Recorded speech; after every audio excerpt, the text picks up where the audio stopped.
उपचुनाव की तारीखों का ऐलान हो गया है। इस वक्त की बड़ी खबर हम आपको बता रहे हैं, जहां उपचुनाव की तारीखों की घोषणा हो गई है। 31 मई को मतदान होगा और उपचुनाव की तारीखें अब निर्धारित कर दी गई हैं। इस वक्त की बड़ी खबर, 3 जून को मतगणना होगी। चंपावत उपचुनाव की तारीखें तय हो गई हैं। 31 मई को मतदान किया जाएगा, वहीं 3 जून को मतगणना होगी। बीजेपी से मुख्यमंत्री पुष्कर सिंह धामी यहां से चुनाव लड़ेंगे। चुनाव की राह आसान बनाने में सीएम और बीजेपी संगठन अब जुट गए हैं।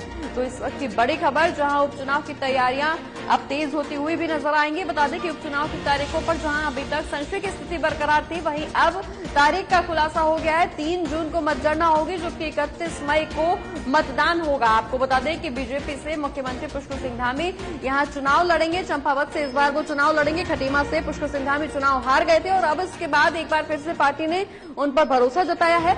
मुख्यमंत्री पुष्कर सिंह धामी उपचुनाव लड़ने की तैयारियां अब जोरों शोरों से करते हुए नजर आएंगे। बता दें कि चुनाव की राह को आसान बनाने के लिए मुख्यमंत्री के साथ साथ बीजेपी संगठन भी अब यहां तैयारियां तेज करते हुए नजर आ रहे हैं। उपचुनाव की तारीखों का यहां पर ऐलान हो गया है, तारीख तय हो गई है। 31 मई को मतदान होगा और 3 जून को मतगणना होगी।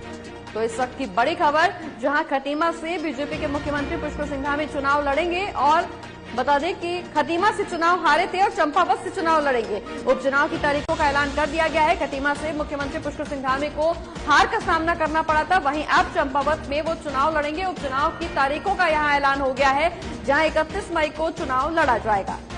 पर ज्यादा जानकारी के लिए हमारे संवाददाता अमित नौटियाल हमारे साथ जुड़ गए हैं। अमित, खटीमा से चुनाव हारने के बाद एक बार फिर से पार्टी ने यहां पर मुख्यमंत्री पुष्कर सिंह धामी पर भरोसा जताया, उनको एक बार फिर से राज्य की कमान सौंपी। उपचुनाव को लेकर तारीखों पर संशय की स्थिति बरकरार थी, लेकिन अब ये संशय भी साफ हो गया है। तारीख का ऐलान हो गया है। 31 मई को मतदान होगा और 3 जून को मतगणना होगी। आने वाले समय में क्या कुछ रणनीति यहां बीजेपी संगठनों के द्वारा बनाई जाएगी?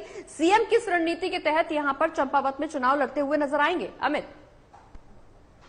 बिल्कुल प्रगति, अगर बात की जाए तो चुनाव आयोग ने अब उत्तराखंड में जो चंपावत विधानसभा में उपचुनाव हो रहे उसकी तारीखों का ऐलान कर, इसके साथ अगर बात की जाए तो भाजपा से मुख्यमंत्री पुष्कर सिंह धामी को उम्मीदवार बनाया गया। इसके साथ अभी कांग्रेस की बात की जाए तो कांग्रेस ने अब तक उम्मीदवार घोषित नहीं किया है।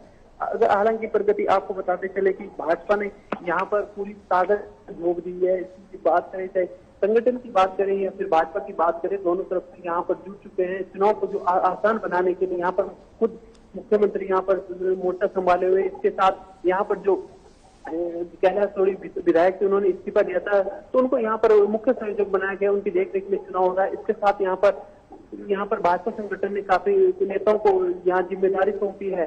इसके साथ जो चुनाव एक एक बूथ उसको मजबूत करने के लिए भाजपा संगठन अभी से जो आजमाइश कर रहा है। अगर बात की जाए तो यहाँ पर जो प्रदेश महामंत्री है अजय कुमार, उन्होंने भी चंपावत जो विधानसभा उपचुनाव का मोर्चा उसको संभाले हुए हैं। अगर बात की जाए तो पुष्कर सिंह धामी के लिए एक मुख्यमंत्री के लिए यह सीट अगर जीत जाते तो मुख्यमंत्री उनका बना रहेगा। इसके अगर बात की जाए तो चंपावत विधानसभा के जो यहाँ पर पिछले बार जो यहाँ पर विधायक बने थे, 2 बार से यहाँ पर भाजपा का कब्जा है, लेकिन इस बार जो मुख्यमंत्री को उम्मीदवार बनाया गया है, तो देखने के लिए अब ये बड़ी बात होगी कि 3 मई को किसके भाग्य में ये फैसला आता है। बिल्कुल, किसके भाग्य में फैसला आता है ये तो समय ही बताएगा। लेकिन अगर चंपावत सीट की बात करें तो यहाँ पर अक्सर बीजेपी का दबदबा देखने को मिला है। ये ऐसी सीट है जहां से बीजेपी कभी महरूम नहीं हुई है। ऐसे में कहीं ना कहीं बीजेपी ने भी बहुत सोच समझकर चंपावत से पुष्कर सिंह धामी को चुनाव लड़ाने का फैसला किया है।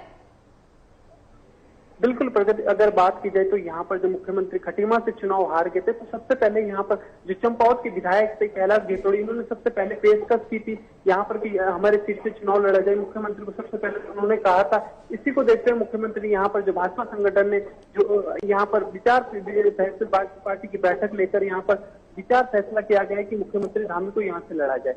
इसके बाद यहाँ पर जो विधायक थे कैलाश गेतोड़ी, उन्होंने इस्तीफा दिया और मुख्यमंत्री यहाँ पर जो भाजपा संगठन यहाँ पर मुख्यमंत्री को दावेदार बनाया गया है। इसके अगर बात की जाए तो जो चंपावत जो विधानसभा की सीट की जाए तो जातिगत समीकरणों के हिसाब से यहाँ पर जो ठाकुर ब्राह्मण या अन्य समुदाय की बात की जाए तो इसको देखकर भी यहाँ मुख्यमंत्री को बनाया गया है, यहाँ उम्मीदवार बनाया गया है। हालांकि कई ऐसे विधायक थे, लगभग 6-7 विधायक ऐसे थे जिन्होंने अपनी सीट छोड़ने की पेशकश की थी, लेकिन मुख्यमंत्री ने अंत में चंपावत विधानसभा को चुना और जो चंपावत विधानसभा 31 मई जो 31 चुनाव हो रहा है, तो 31 में को चुनाव हो रहा है, तो उसको लेकर यहाँ पर जो भाजपा ने अभी जो पार्टी के बूथ स्तर की बात की जाए, क्रिया कार्यकर्ताओं की बात की जाए, तो अभी से जो फील्डिंग है अपनी पूरी लगा दी है चुनाव को जीतने के लिए।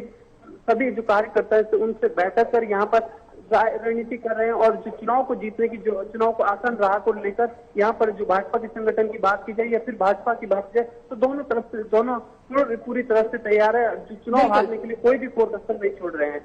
बिल्कुल अमित, यहाँ चुनाव जीतने के लिए कोई भी कोर कसर बीजेपी की तरफ से नहीं छोड़ी जा रही है। जहां सीएम खुद सारी तैयारियों पर बारीकी से नजर बनाए हुए, सारी रणनीति पर नजर बनाए हुए हैं, वहीं बीजेपी संगठन भी अब मुख्यमंत्री को चुनाव जिताने के लिए भरसक कोशिश करते हुए नजर आ रहे हैं। हालांकि चुनाव का क्या कुछ नतीजा होगा, उपचुनाव में क्या कुछ फैसला बीजेपी के पक्ष में आएगा या बीजेपी के खिलाफ आएगा, ये तो समय ही बताएगा। लेकिन उपचुनाव की तारीखों का ऐलान हो गया है। 31 मई को चुनाव होने हैं, 3 जून को मतगणना होगी। मतगणना में क्या कुछ रिजल्ट आएगा ये समय बताएगा। बहुत बहुत शुक्रिया।